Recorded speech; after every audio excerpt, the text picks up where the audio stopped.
मित्रांनो, निवडणुकीचं वातावरण अत्यंत धामधुमीनं सुरू आहे. राजकीय नेत्यांची भाषणं सुद्धा एकदम दणक्यात चालू आहेत. आता 5वा टप्पा पूर्ण होत आलाय, म्हणजे झाल्यातच जमा आहे.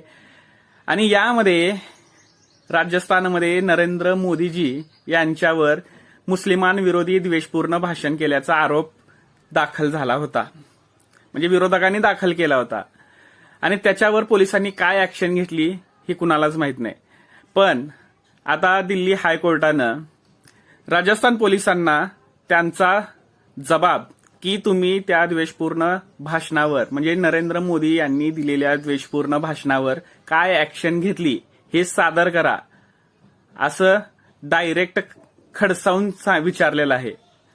आता बघूयात कधीपर्यंत ते सादर करतायत, कारण इलेक्शन तर आता 2 टप्प्यात संपणारच आहे. जवळजवळ 70% इलेक्शन संपलेलीच आहे. तुम्हाला काय वाटतंय?